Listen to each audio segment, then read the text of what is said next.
Herkese selam. MapMind kanalına hoş geldiniz. Ben Fatih Sucu. Daha öncesinde koordinatlandırma ile ilgili size bir video çekmiştim. O video içerisinde koordinatlandırmanın teorik bilgisini ve Mapinfo programı üzerinde nasıl koordinatlandırma yaparız bunu size anlattım. Bu videomuzda da QGIS üzerinde koordinatlandırma yani georeferanslama nasıl yapılır size bundan bahsedeceğim. Tabi teorik kısmını uzun uzadıya bahsetmeyeceğim tekrardan. İsterseniz teorik bilgi için ekranda yer alan videoya ya da kartlara bırakacağım videolara gidip oradan izleyebilirsiniz. Sadece teorik kısmını izleyip tekrardan videodan geride çıkabilirsiniz. Bu videoda teorik kısmından bahsetmeyeceğim. Sadece QGIS üzerinde koordinatlandırma yani georeferanslama nasıl yapılır size bundan bahsedeceğim. İsterseniz hemen ekranımıza geçelim. Evet, ekrana geçtik. Tabi datayı nerede indireceğimizi de size göstermek istiyorum. Bunu ben videonun açıklama kısmına bırakacağım. Oradan size tıklayıp bu sayfaya gidebilirsiniz. Linkimiz şu şekilde olacak. Buradan hemen geliyoruz. Sağ üst köşede indire bastık. Datamızın inmesini bekliyoruz. Bunu daha önceki koordinatlandırma videosunda da kullanmıştım bu datayı. İndirilenler klasörüne indirsin. Kaydete basıyorum. Şu an indirme işlemi tamamlandı. Bu sayfayı şimdilik artık kapatıyorum. Hemen indirilenler sayfasına gideceğim.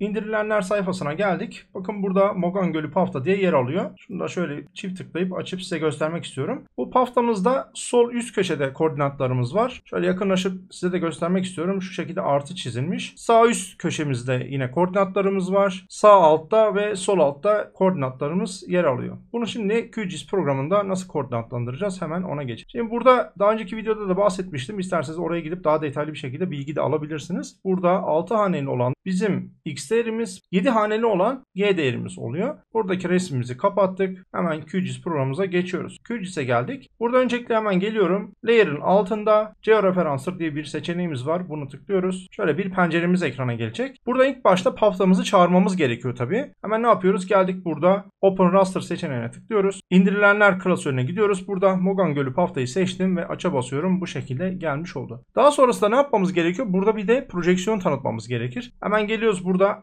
ayar düğmesi var. Bakın şurada. Dönüşüm ayarları diye. Tıkladık buna. Ekranımız şu şekilde gelecek. Burada dönüşüm tipi var. Tabi burada benim genellikle tercih ettiğim linear ya da Helmert oluyor. Tabi burada bazı çalışmalara göre diğer seçenekleri de seçmemiz gerekebiliyor. Bunlar ne yapıyor? Dönüşüm parametresi aslında. Mesela çok eski bir tarihi paftayla çalışıyorsanız gelip alttaki seçenekleri bazen seçtiğimiz oluyor. Mesela şurada polinomiyal 2 ya da polinomiyal 3'ü seçebiliriz. Bu dediğim gibi çalışmadan çalışmaya göre değişiyor. Ben şu an için Helmert'i tercih edeceğim ya da bu çalışma için linear'ı da tercih edebilirsiniz. Helmert'i seçtik. Aşağı geldik. Hemen burada projeksiyonu tanıtmamız gerekiyor. Burada eğer ki daha öncesinde seçmediyseniz, ilk defa bu projeksiyonu kullanacaksanız seçili değildir. Hemen geliyoruz. Buradaki Select GRS butonuna tıkladık. Şöyle bir penceremiz ekrana gelecek. Buradan da projeksiyonları seçebilirsiniz. Bakın ben daha önceden uygulamasını yaptığım için burada hemen gözüküyor. Ben burada ED50 TM33'ü seçeceğim. Zaten bunu seçtiğiniz zaman bakın şurada bölgesini de gösteriyor. Mesela başka bir tane seçelim. Bakın VGS 84'ü seçiyorum. Tüm dünyayı kapsayan bir projeksiyon, yani tüm dünyayı göstermek için kullanılan projeksiyonlardan biri. Altta bir tane projeksiyon daha varmış. Seçtim. Bu da yine burayı gösteriyor.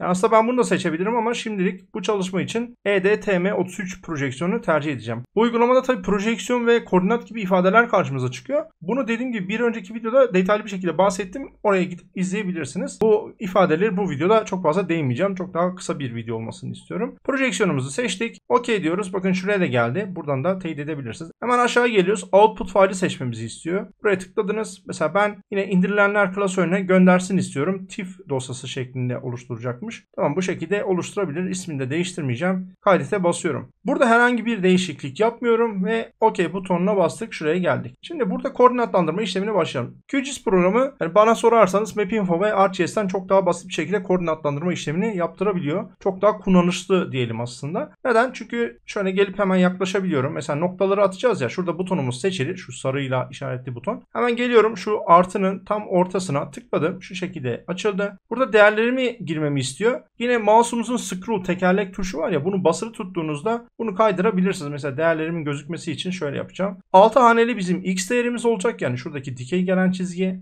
Hemen değerimi giriyorum. Y değerimiz de 7 haneli, şu yataydaki olan. Bu şekilde değerimizi girdik ve OK'ye basıyorum. Ne oldu? Noktamızı buraya attı. Eğer ki bu noktayı silmek istiyorsanız gelip buradan çarpı butonunu alıp üzerine tıkladığınızda şöyle silebilirsiniz. Ben şu an tabii sildiğim için tekrardan ekleyeceğim. Hızlı bir şekilde ekleyeceğim burayı. Değerlerimi ekledim. Diyelim ki değerlerde bir yanlışlık var. Mesela geldiniz, burada da yanlışlık olduğunu gördünüz. Burada çift tıklayıp gelip bu değeri düzeltebilirsiniz. Ya da Y değeriniz yanlışsa yine çift tıklayıp gelip burada düzeltebilirsiniz. Zaten burada çift tıkladığınız zaman Yani hangi satır seçiliyse o noktaya götürüyor. Şu an tabii bir tane seçili. Hemen ikinci noktamıza gidelim. Şöyle paftayı sağa doğru kaydırdım. Yine tekerlek tuşumuzda böyle basılı tutuyorum. Burada yine pan tuşunu da kullanabilirsiniz üstte. Çünkü bazen mouse kullanmayan kişiler oluyor. Touchpad'den kullanıyor. Gelip şu yukarıdan burayı da kullanabilirsiniz. İkinci noktaya geldik. Hemen şöyle tıklıyorum. X değerimi burada girdim. Y değerimizi de girdik. Tabii burada yatayda ilerlediğimiz için X değerimizde değişiklik oldu. Y değerimizde herhangi bir değişiklik olmadı. Ne oldu? Bu şekilde geldi. Bakın şöyle göstermek istiyorum. Burada diyelim ki birinci noktaya gitmek istiyorsunuz. Geldiniz buraya çift tıkladığınız zaman sizi zaten birinci noktaya tekrardan götürüyor. Yani hızlı bir şekilde gitmenizi sağlıyor. Ne yaptık? Birinci noktamıza attık. Yine saat yönünde ilerliyoruz burada. Bu videoda bu detaylara çok değinmiyorum ama isterseniz birinci videoya gidip yine oradan da izleyebilirsiniz. Saat yönüne doğru gideceğiz. Burada da yine minimum 4 nokta atacağız. Yani tavsiye ettiğim 4 nokta oluyor. Birinci noktamız atılı burada. Görüyorsunuz. İkinci noktaya attık. Üçüncü noktamız nerede? Hemen şurada geliyorum. Üçüncü noktayı da hemen atıyoruz. Bu sefer ne oldu? Yukarıdan aşağı doğru geldiğimiz için X değerimizde değişiklik olmadı. Bu sefer Y değerimizde değişiklik oldu. OK'ye basıyoruz. Üçüncü noktamıza tamam. Geriye doğru çıktım. Sola doğru kaydırıyorum. Şöyle geldim. Dördüncü noktamız burada. Hemen tıklayıp dördüncü noktamızı da atıyorum buraya. Şöyle tıkladım. Dördüncü noktamızın değerlerini de hemen gireceğim. Evet, dördüncü noktanın değerlerini de girdik. Burada yine OK diyorum. Bu şekilde yaptık. Bakın burada hata piksel payımız var. Hata piksel payını olabildiğince sıfıra yakın tutmaya çalışıyoruz. Ben şimdi bu şekilde değerlerde bırakacağım.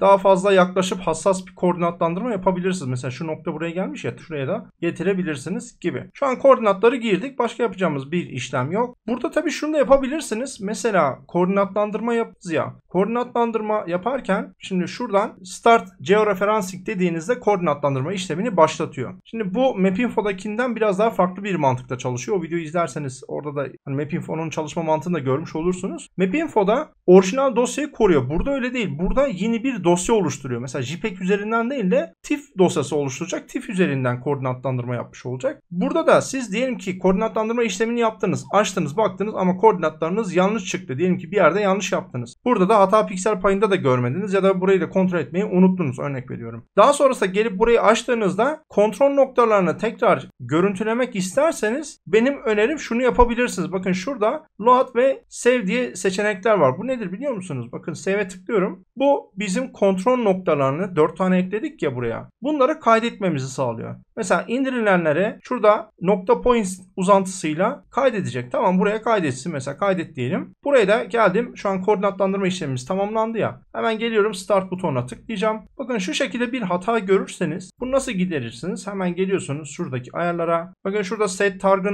Resolution diyor ya, bunu kaldırdık. OK diyeceğim ve Start'a tekrardan basıyorum. Ne oldu? Koordinatlandırma işlemimiz tamam. Buradaki pencereyi kapatıyorum. Ekrana da bu şekilde getirmiş oldu. Dikkat ettiyseniz paftamızın ismi Mogan Gölü Pafta Modified diye yazıyor. Yani yeni bir dosya oluşturdu. Hemen gidip bir indirilenlere bakalım mı? Bizim orijinal dosyamız buradaki JPEG dosyası. Şu. Ama koordinatlandırılmış olan hangisi? Buradaki TIFF dosyası. Bakın şuradaki. Yani orijinal dosyayı artık bıraktı. Buradaki TIFF dosyasına koordinatları kaydetmiş oldu. TIFF uzantıları koordinatları da kaydedebiliyor. Şimdi geldik. Burada datayı da bu şekilde açıp göstermiş oldu. Diyelim ki sizde bu şekilde gelmediyse, yani kendisi otomatik açmadıysa, geliyorsunuz şu altta Browser seçeneğinden. İşte dosyanız nerede? İndirilenler klasöründeydi değil mi bizimkisi? Hemen geliyorum, burada User'sa buradan Fatih içerisine girdik. Buradan da indirilenlere gireceğim. Bakın indirilenlere girdiğinizde, yani downloads klasörüne girdiğinizde paftaları buradan da çağırabilirsiniz. Bunun dışında başka layer sekmesi altında geldiniz. Add layer'a, buradan da add raster layer'a. İsterseniz buradan da çağırabilirsiniz. Şuradaki 3 noktaya tıklıyorsunuz. Nerede? İndirilenlerde buradan istediğiniz yere gidebilirsiniz. Tıklayıp seçip çağırabilirsiniz. Ben şimdilik tabii bunları yapmayacağım. Zaten kendisi otomatik bu şekilde getiriyor. Yani şu an son versiyon QGIS kullanıyorsanız bu şekilde getirir. Peki bu doğru yerde mi değil mi? Bunu nasıl göreceğiz? Hemen geliyoruz. Şurada browser seçeneğimiz var ya. Şimdi bunu eski haline getirelim. Bakın burada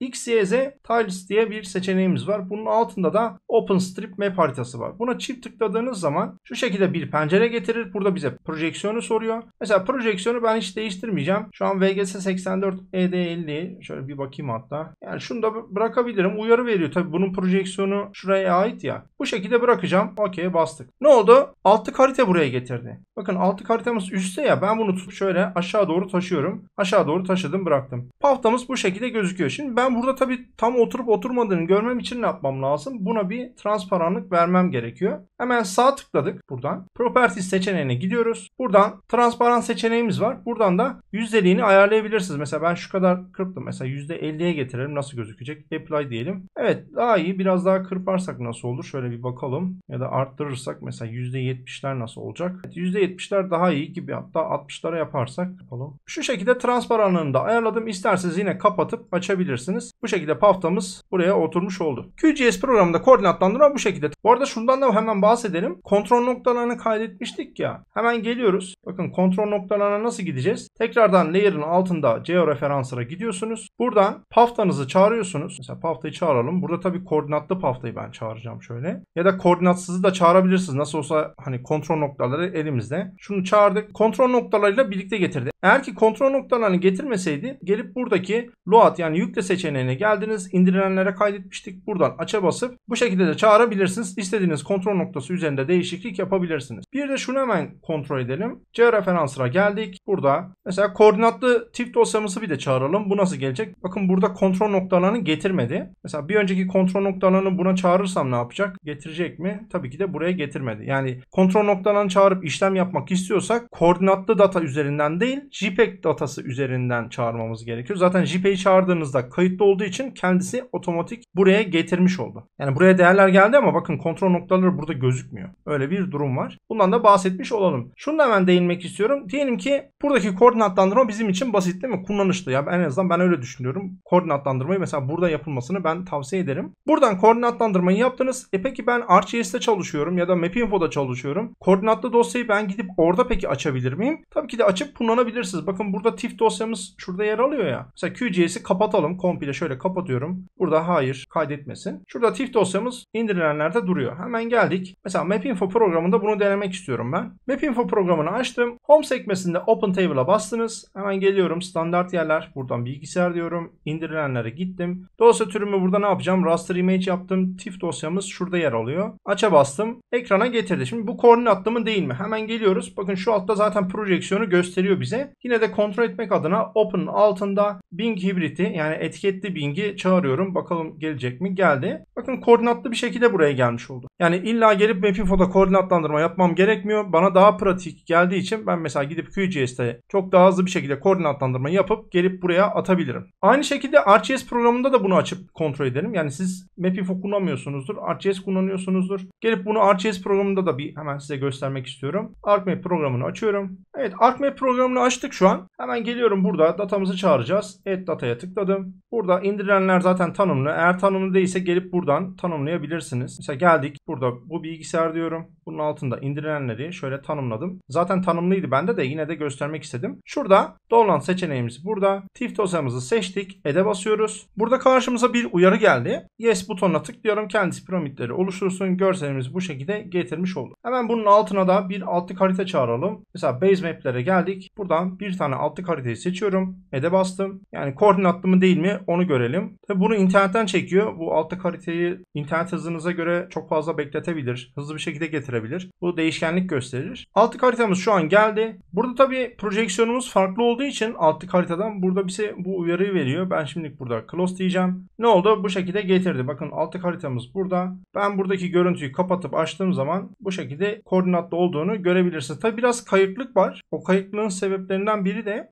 projeksiyonun buradakiyle aynı olmaması. Tekrardan şöyle kapatıp açtığımızda görüntüleyebilirsiniz. Aynı projeksiyonda olmaması bu da tabii etkiliyor ama doğru bir şekilde koordinatlandırmayı yapıp getirdiğini görebiliriz. Evet, bu videomuzda da QGIS programında koordinatlandırma nasıl yapılır bunu size gösterdim. Bir sonraki videomuz ArcGIS'te koordinatlandırma nasıl yapılır bunu size anlatacağım. Sizin de varsa bu konuyla ilgili sorunlarınız ya da yorumlarınız varsa eklemek istedikleriniz yorum kısmına belirtebilirsiniz ya da Instagram, LinkedIn hesaplarımızdan benimle iletişime geçebilirsiniz. Kendinize iyi bakın, tekrardan görüşmek üzere.